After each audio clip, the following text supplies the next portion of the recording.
Planning to start dropshipping? You might want to think twice. Not because you shouldn't do it, it's because there's a real gap between what this looks like from the outside and what it actually costs. And that gap is exactly what this video is for. The pitch is the cleanest version of the online business fantasy. No inventory, no warehouse, no upfront stock. A customer buys from your store, the order goes straight to a supplier, and the product ships directly to them. You never touch it. The market backs up the size of the dream. Global dropshipping was valued at over $365 billion, growing at a projected 22% a year. But there are two things happening in this industry right now that most of the content teaching it hasn't caught up to. One is a trade policy change that quietly broke the entire classic version of this business model. The other is a federal agency that has spent the last 2 years dismantling, one lawsuit at a time, the exact courses selling that broken version as a dream. So what actually still works here? And what's just an outdated pitch collecting course fees off a business model that changed under everyone's feet? That's what we're figuring out today.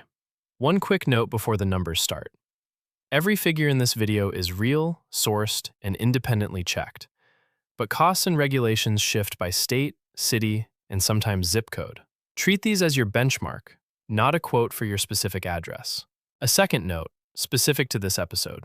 This video describes business models and regulatory patterns, not personalized advice, and it's not legal, tax, or financial advice. Trade policy specifically has been changing fast and could shift again by the time you're watching this.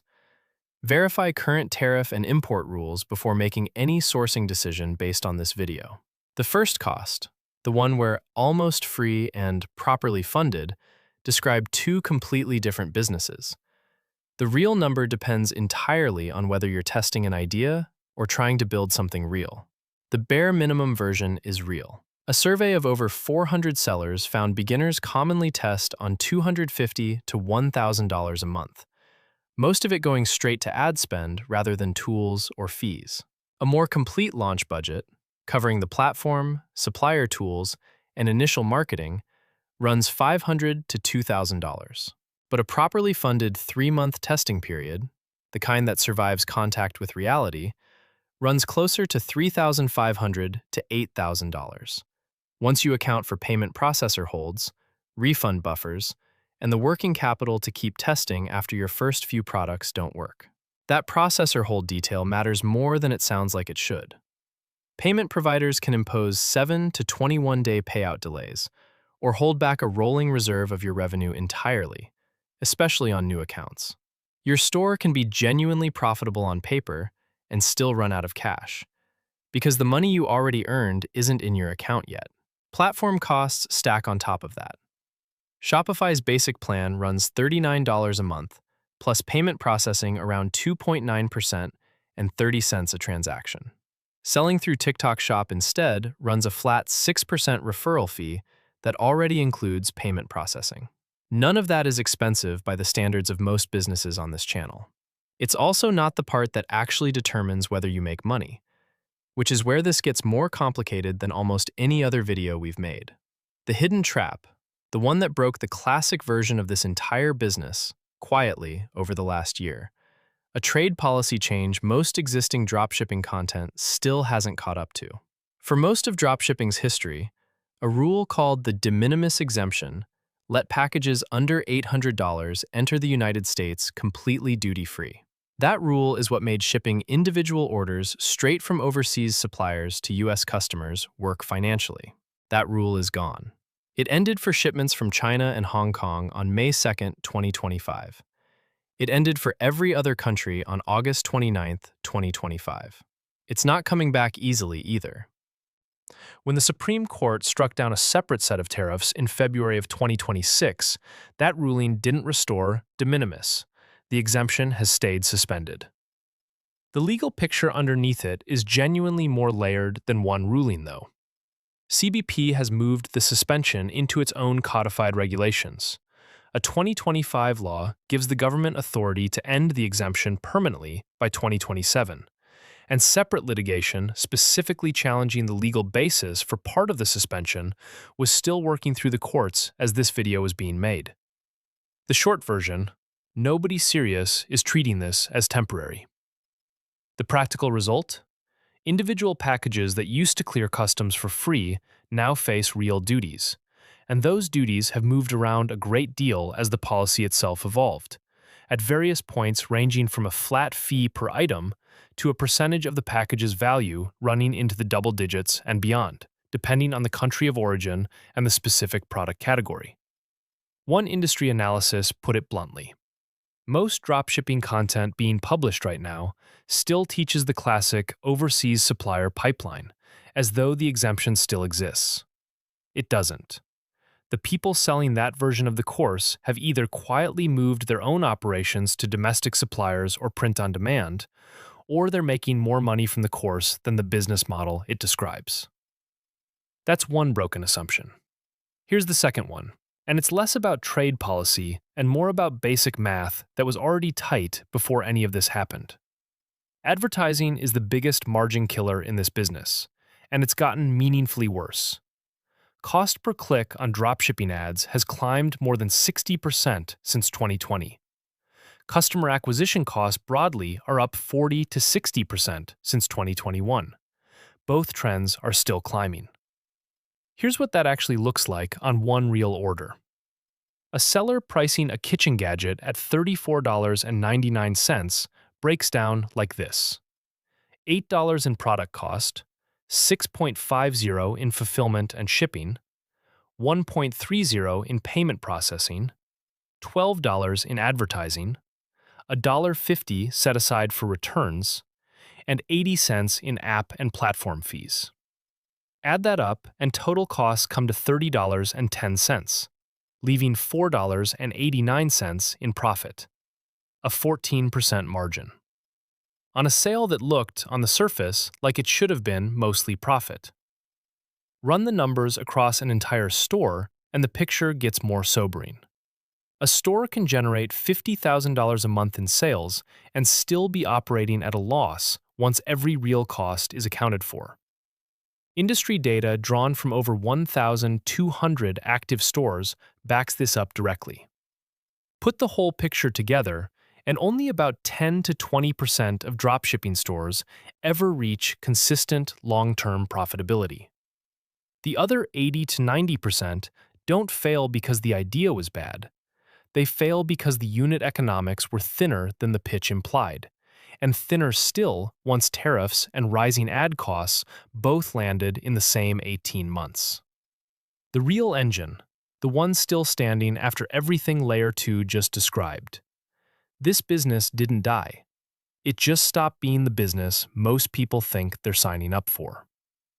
So if the classic version is broken, what's the version that actually still works in 2026? Two structural fixes, and they both point the same direction. Get closer to the customer and stop competing purely on being the cheapest. The first fix is sourcing. Operators who move to domestic suppliers or to print-on-demand production based inside the country they're selling to sidestep the tariff problem almost entirely, because the goods were never crossing a border as an individual low-value package in the first place. It costs more per unit than the old overseas arbitrage model did. It also isn't exposed to a trade policy that can change the entire math of a shipment with a single executive order. The second fix is what gets sold in the first place. The best performing categories right now score high on perceived value, carry low shipping costs, and see low return rates. Jewelry, branded accessories, health and wellness products, pet care. These aren't the categories that win by being $1 cheaper than the next store. They win because a customer who liked the product comes back and buys again, which is the one thing the classic arbitrage model, built entirely on one-off impulse purchases, was never designed to create. That distinction is the whole reveal. The version of this business that's dying is a single transaction, race to the bottom price model that trade policy just made structurally worse. The version that's still working looks a lot more like a normal small brand. Real margin per item, a reason for someone to buy twice, and a supply chain that isn't one executive order away from collapsing. The realistic timeline reflects that shift, too. Most credible sources put the path to a first winning product at 2 to 6 months of real testing and 6 to 12 months to reach a consistent $1,000 to $3,000 or more in monthly profit. That's a small business timeline. It was never the overnight one the ads implied. The real money in dropshipping now? The businesses surviving this aren't the ones still chasing the cheapest overseas product in the fastest sale. They're the ones who quietly turned into ordinary small brands with real margin and a reason for someone to come back, right as the old shortcut stopped working. If the broken economics were the only story here, this would already be a video worth making. But there's a second half to this story, and it's arguably the more important one for anyone considering paying to learn this business. Over roughly the past 2 years, the FTC has brought a sustained wave of enforcement actions against companies selling exactly this dream, often specifically wrapped in AI and automation branding. In one case, the FTC alleged a company and its owner told customers they could make more than $10,000 a month building e-commerce stores through dropshipping, sold through training programs costing nearly $2,000, and done-for-you storefronts costing as much as $35,000. The case wasn't left unresolved. It settled, with a federal court entering an order that permanently banned the owner from selling business opportunities of any kind and included a monetary judgment of nearly $9.8 million. That case sits inside a much larger pattern. Regulators have taken action against a company that promoted an AI supercomputer, allegedly powering storefronts on Amazon, Walmart, and TikTok, where the agency said most consumers earned little or nothing despite spending tens of thousands of dollars. Against a coaching program charging up to $35,000 while promising unrealistic monthly earnings. Against operators who promised six-figure monthly income through automation tools, resulting in permanent bans and judgments totaling nearly $14 million. Against a program combining passive income promises with unlawful credit repair services, resulting in a $50 million enforcement action. One case is particularly telling about how this pattern repeats. One operator ran a scheme called passive scaling, and when customers who felt misled sought refunds and filed lawsuits, the operator simply rebranded the same operation under a new name, FBA Machine, adding AI-powered branding to the same pitch, and kept going. The FTC put total consumer harm from the scheme at over $15.9 million. This case settled too. A federal court entered a permanent ban against the operator, along with a judgment of more than $15.7 million. The human cost behind these numbers is worth sitting with directly. In coverage of one related case, an attorney representing affected customers described being contacted by more than 100 people who, in his words, all but begged for legal assistance after losing money they couldn't get back. Some described losing money that was meant for their children's college tuition. One said they couldn't afford Christmas gifts that year because of it.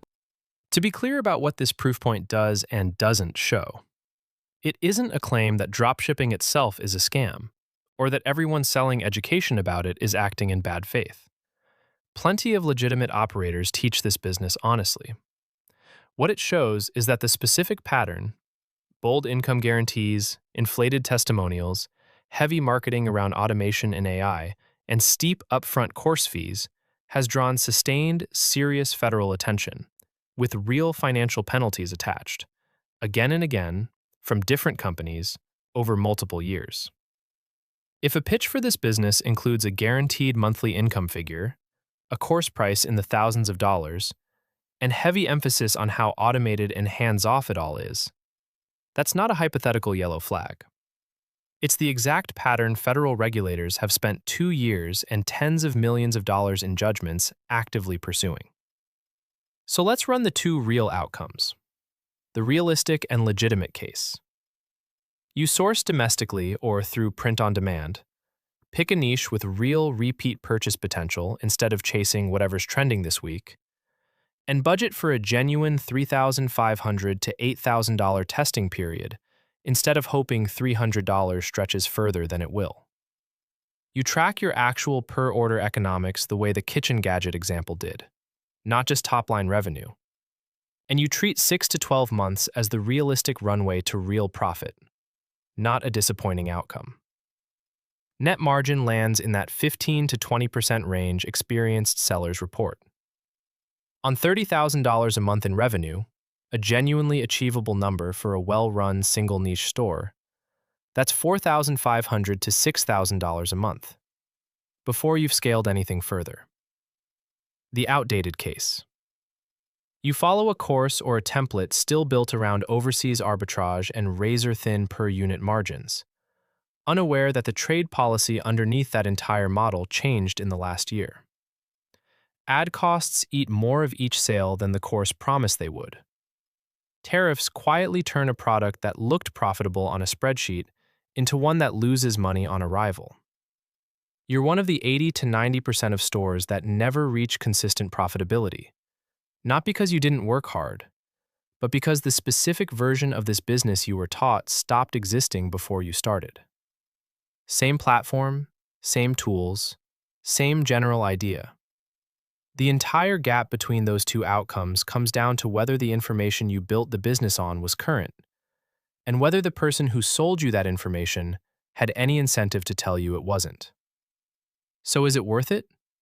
If you're picturing the version with no inventory, no risk, and passive income within weeks, that specific version is the one federal regulators have spent 2 years and tens of millions of dollars proving doesn't reliably exist. What's true is that a real, more modest version of this business is still genuinely viable, for operators willing to treat it like a small brand with real margins and repeat customers. Source in a way that isn't exposed to a trade policy that can change overnight, and give it the 6 to 12-month runway an honest small business needs. For someone willing to verify their information is current, not just confident, and build around real unit economics instead of a screenshot of someone else's best month, this can be a legitimate, low-overhead way into e-commerce. For someone about to pay several $1,000s for a course promising guaranteed passive income from overseas dropshipping, the FTC has already told you, in a dozen separate complaints, exactly how that story tends to end. Last reminder. This video describes business models and documented regulatory patterns, not any specific company or course you might be considering. It's not legal, tax, or financial advice, and trade policy in particular can change quickly. Verify current rules before making any sourcing decision. If you're evaluating a specific program, that due diligence is yours to do. Remember this: the inventory was never the risk in this business. The information was. The operators who are still standing verified theirs was current. Everyone else is still paying to learn a version of this business that quietly stopped existing.